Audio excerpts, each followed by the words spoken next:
Halo warga Bikini Bottom, bagaimana kabarnya? Pacar kalian masih setia? Kuota di handphone kalian masih banyak. Karena di video kali ini, saya akan merangkum sebuah film bergenre thriller yang berjudul Escape from Pretoria. Jadi mari saya jelaskan sedikit mengenai film yang akan saya rangkum ini. Escape from Pretoria merupakan sebuah film yang disutradarai oleh Francis Annan. Film ini diperankan diantaranya oleh Danny Radcliffe, Ian Hart, dan Daniel Webber. Film ini merupakan sebuah kisah nyata yang diadaptasi dari buku dengan judul yang sama karya Tim Jenkins. Berkisah tentang Tim Jenkins yang diperankan oleh Daniel Radcliffe dan rekannya Stephen Lee yang diperankan oleh Daniel Webber. Merupakan sosok yang vokal, di mana mereka berdua tergabung dalam aktivis anti-apartheid. Politik apartheid melalui sebuah partai bernama ANC, African National Congress, memiliki gagasan di mana warga kulit hitam dianggap sebagai ras kelas 2 setelah warga kulit putih. Tim dan Stephen sendiri adalah warga kulit putih yang menentang politik tersebut. Tak usah berlama-lama, saya buka openingnya. Pada tahun 1978, saat keduanya tengah membagi-bagikan selebaran penting yang berisi program kontradiksi terhadap politik apartheid, mereka berdua ditangkap oleh polisi. Yah, bagaimana mau nggak ditangkap? Mereka menyebarkan selebaran tersebut menggunakan bom berdaya ledak ringan, dengan maksud untuk mencuri perhatian orang yang lalu lalang. Namun, tindakan mereka justru diketahui oleh polisi. Alhasil, mereka berdua pun lalu ditangkap dan disidang dengan tuduhan aksi terorisme. Saat menunggu sidang, Tim menerima secari kertas dari kekasihnya, sebut saja dia Mawar. Ketika berada di dalam WC, Tim memasukkan kertas misterius tersebut ke dalam sebuah wadah lalu memasukkannya ke dalam bool. Dalam sidang, yang mana pihak berwajib dan pengadilan masih dalam kekuasaan pemerintahan pro-apartheid, Tim Jenkins didakwa hukuman penjara selama 12 tahun sebagai dalang pengeboman. Sementara Stephen Lee diganjar hukuman selama 8 tahun. Karena skala kejahatan yang dianggap sangat serius, keduanya lalu dibawa ke penjara tahanan politik dengan pengamanan super ketat, yaitu Pretoria. Penjara tersebut memiliki keamanan berlapis dengan penjagaan yang juga tanpa celah. Tim dan Stephen sendiri menempati ruang tahanan dengan pintu tahanan ganda. Singkat cerita, di hari pertama di penjara Pretoria, Tim dan Stephen bertemu dengan narapidana lain, Dennis Goldberg, yang merupakan tahanan politik kelas kakap dan sudah dianggap sesepuh oleh tahanan lain di penjara tersebut.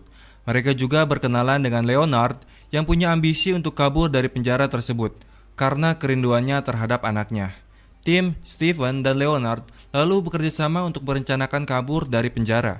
Hari ke-23 di penjara, Tim mengusahakan ratusan ide yang berada di pikirannya. Lalu kemudian, dia mulai merobek selembar kertas, kemudian menempelkannya dengan tujuan mengetahui ukuran lubang kunci sel tahanan.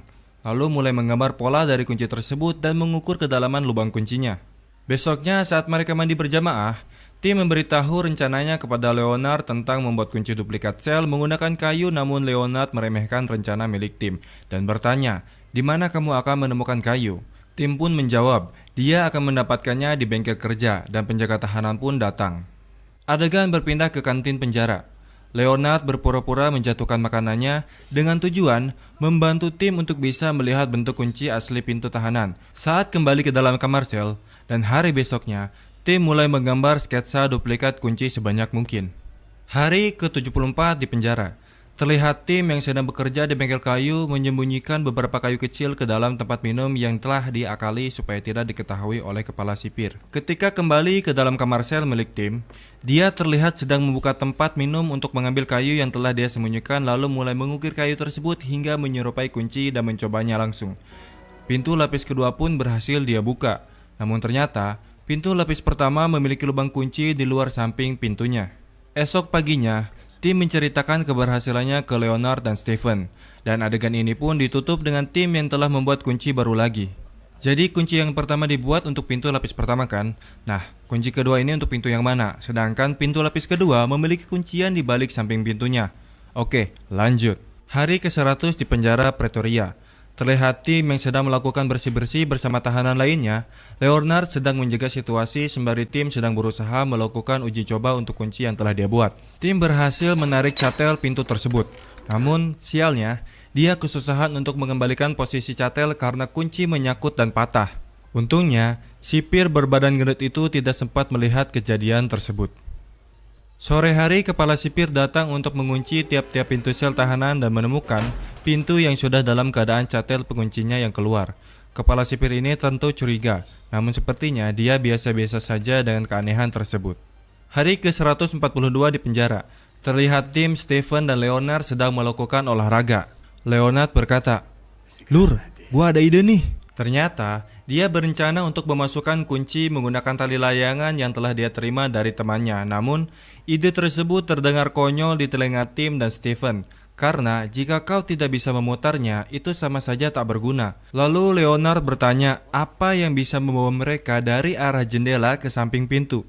Lalu saat itu juga datang kepala sipir dan bertanya apa yang kalian bicarakan. Leonard pun menjawab, "Kita cuma lagi main Mobile Legends, Pak." Saat Leonard berdiri memegang sapu, Stephen menemukan sebuah ide untuk menggunakan gagang sapu sebagai sarana mereka membuka kunci di luar pintu sel. Adegan ini pun berpindah ke bengkel kerja. Di sana Tim mendapatkan ide cemerlang saat dia sedang melihat Goldberg menggunakan mesin kayu yang memiliki tuas putar.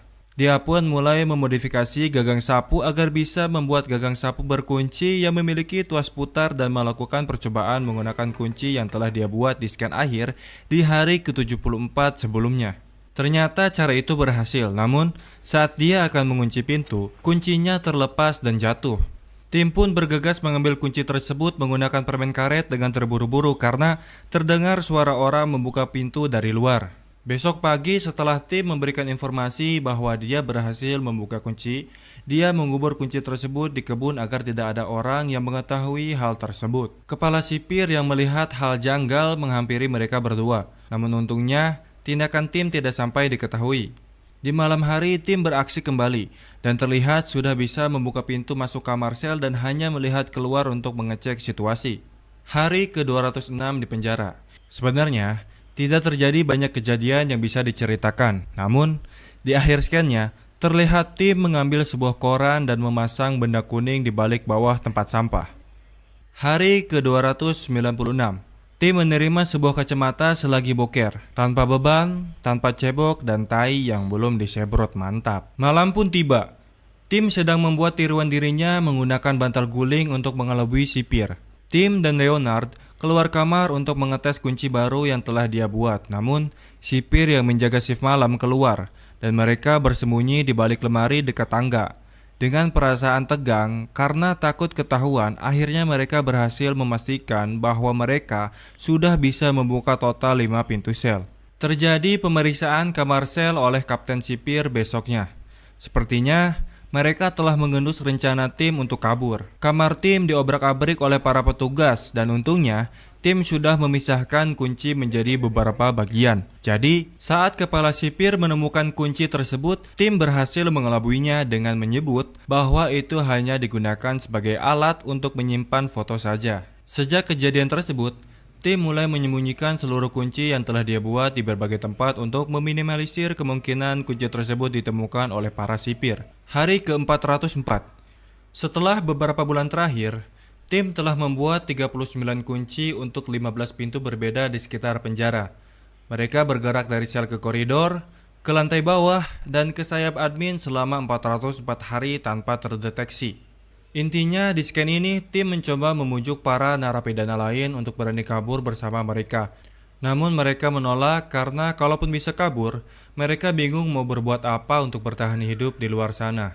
Terjadi perdebatan kecil antara kelompok Tim dengan kelompok Goldberg karena kedua belah pihak memiliki pemikiran yang berbeda tentang perjuangan melawan rezim yang sedang terjadi sekarang ini.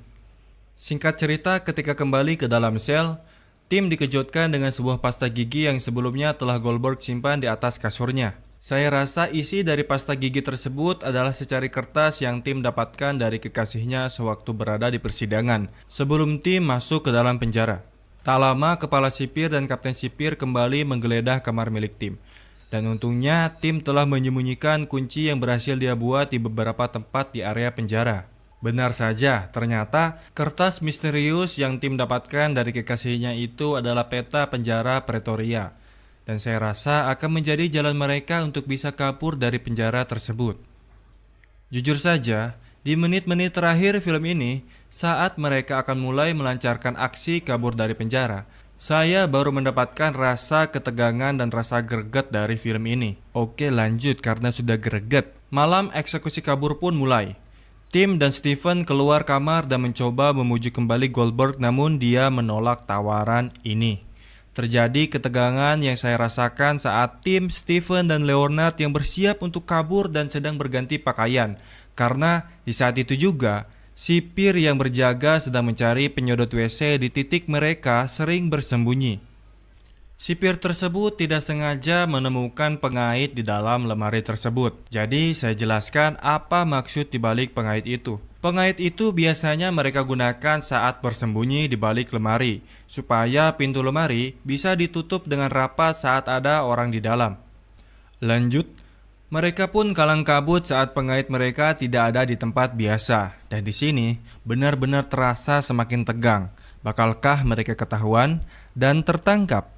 Saat sipir itu kembali lagi untuk mengembalikan penyodot WC ke lemari persembunyian tim dan kawan-kawan, Goldberg ternyata membantu mereka dengan cara membuat lampu penjara kongslet dan memanggil sipir. Dan akhirnya dia tidak jadi membuka lemari tersebut. Alhamdulillah Goldberg baik juga meskipun kagak ikut kabur. Lanjut. Mereka bertiga dikejar waktu untuk bisa kabur dan benar-benar tegang banget di sini. Tegang banget di sini.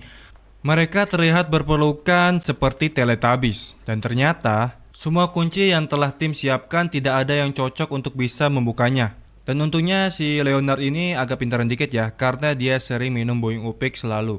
Dia mencoba mengetuk pintu di bagian catel kuncinya untuk memastikan apakah pintu tersebut bisa dibobol paksa. Dan ternyata tindakan Leonard tersebut terlalu beresiko membuat keberadaan mereka diketahui. Karena dia berusaha membobol paksa pintu menggunakan pahat yang jelas-jelas akan membuat kebisingan. Sampai akhirnya mereka berhasil membuka pintu terakhir tersebut dan berhasil keluar. Dan masih saja ada yang bikin film ini tegang. Saat mereka berjalan keluar penjara, tak sengaja mereka melihat kepala sipir yang sedang berdiri di sebuah mobil. Untungnya lagi mereka tidak kelihatan. Mereka bertiga kabur menuju Joburg menggunakan taksi. Di akhir scan dari film ini terlihat kepala sipir yang berlari karena menyadari 3 orang telah kabur dan disusul dengan para napi lain yang tertawa terbahak-bahak. Dan film ini pun tamat.